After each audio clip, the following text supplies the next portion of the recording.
Hello everyone, welcome back to my channel. Today I want to do something very important, something that most lawyers don't explain and most applicants do not understand.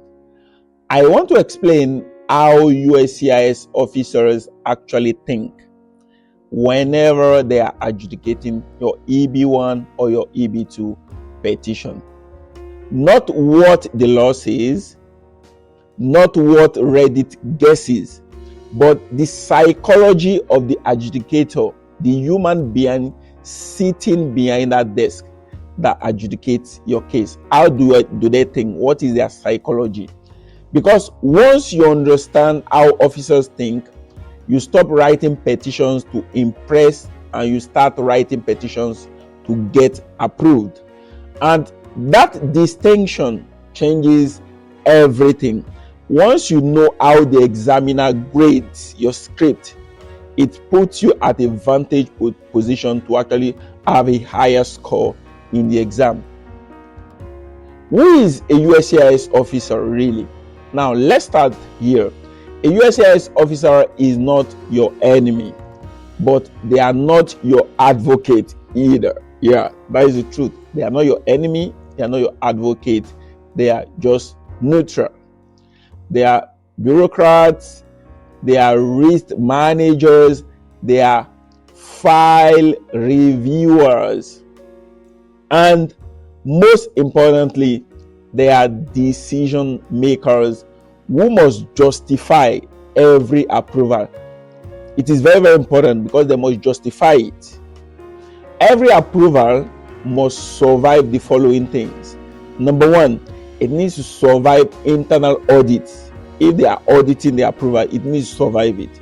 It needs to survive supervisory review.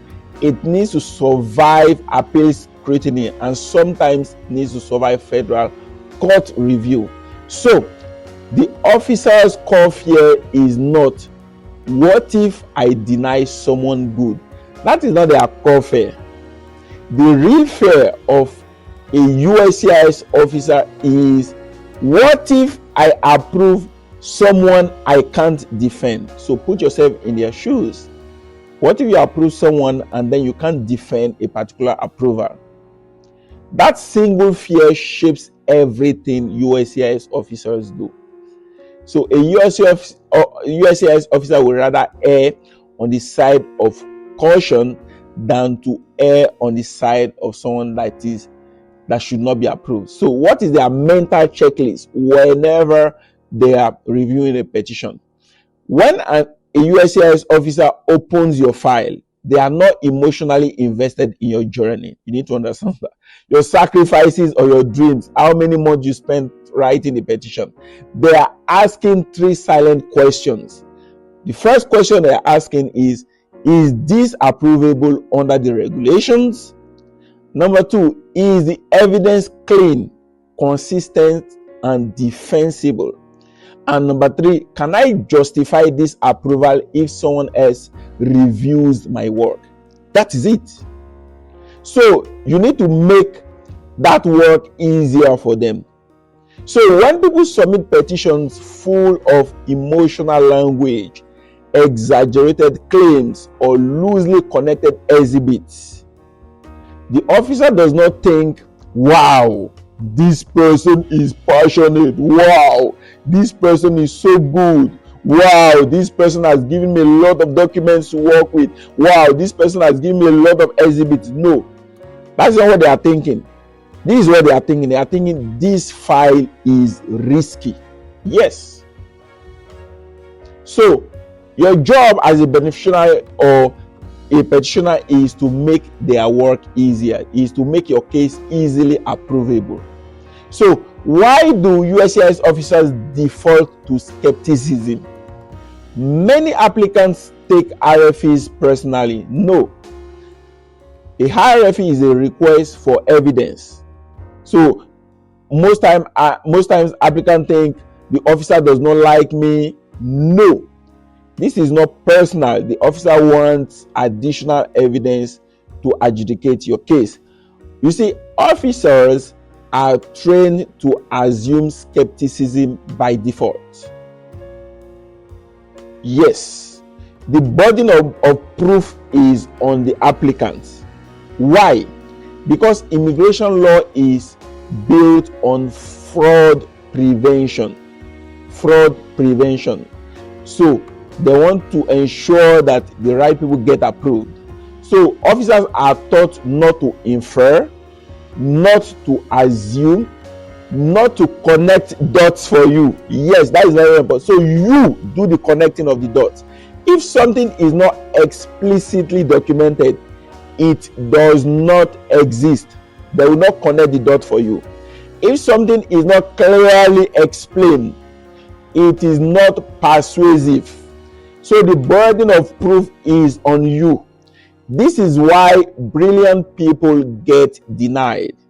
This is why mediocre petitions sometimes get approved. This is why a well-documented case beats flashes once.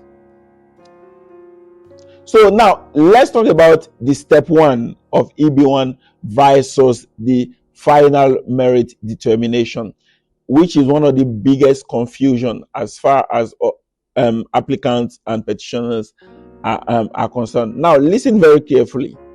Most people misunderstand Kazarian. Step 1, did you meet at least 3 regulatory criteria? This is for people writing EB1 now.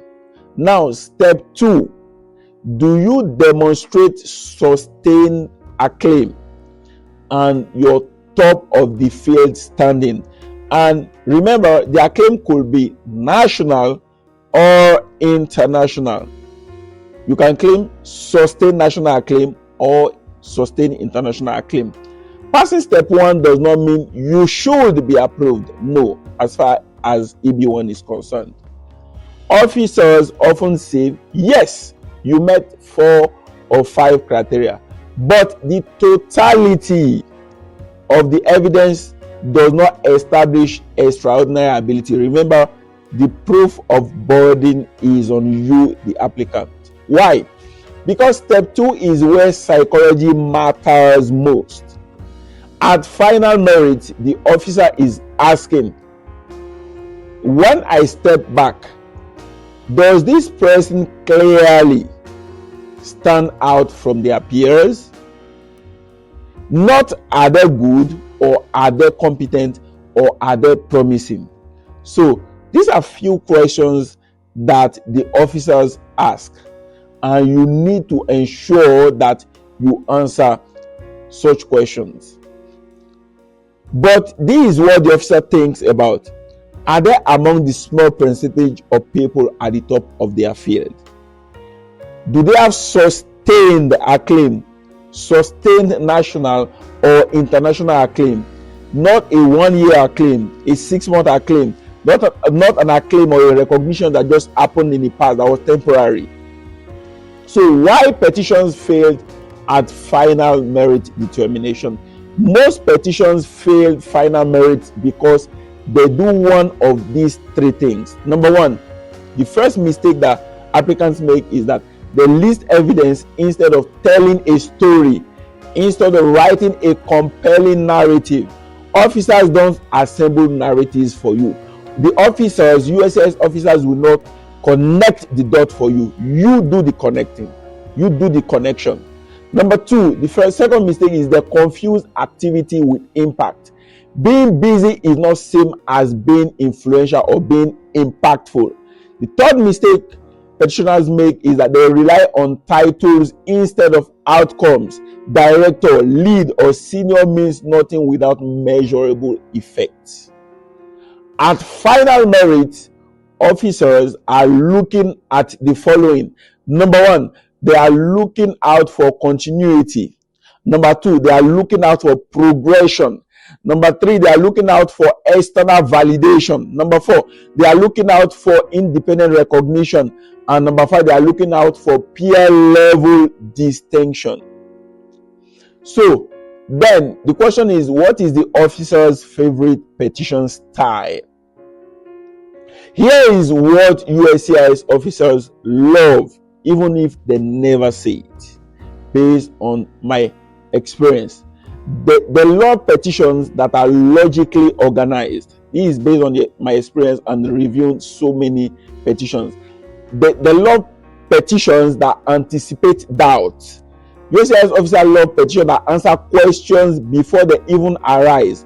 Petitions that use exhibits strategically. Petitions that make approval feel safe. A strong petition says, officer, here is the evidence of what I'm saying. Not a petition that does make bold claims without any evidence. Here is why the evidence matters. Here is how it fits into the law. And here is why approving me aligns with precedent. When a petition does this, the officer relaxes. And a relaxed officer is an approving officer. Now, RFEs are psychological signals. Yes, a RFE is not a rejection, but it is a psychological signal. It is the officer saying to you, the petitioner, or saying to you, the applicant, or the beneficiary, I am not convinced yet, but I am open to whatever additional evidence you are ready to provide. RFEs usually mean one of the following three things. Number one, they mean that the evidence exists but is unclear. Number two, they mean that the narrative is weak. Number three, they mean that the officer needs cover before approving it. So we want to make his or her job easier. Smart applicants use RFEs to clarify, to reframe, to strengthen, and to guide the officer towards a defensible approval. And that is what you are expected to do as an applicant, a beneficiary, or a petitioner. So, you need to write for the officer, not for yourself. Write for the officer because you are not the one adjudicating the case. Let me end with this. USCIS officers are not judging your worth as a human being. No, they are evaluating risk. They are evaluating clarity. They are evaluating consistency. And they are evaluating defensibility. The approval needs to be defensible. They need to be able to defend rather approving your case. When you stop writing petitions to prove how great you are and start writing petitions to help the officer approve you, everything changes. Yes, everything changes. It makes the officer relax and it makes approval easier. Now, if you found this video helpful, like the video, subscribe, and share it with someone preparing an EB1 or EB2 NIW petition. And remember, immigration success is not about talent alone. It is about presentation, it is about psychology, and it is about precision. Again, I am Dr. Felix, your EB1 and EB2 strategist and partner in success. I will see you in the next video.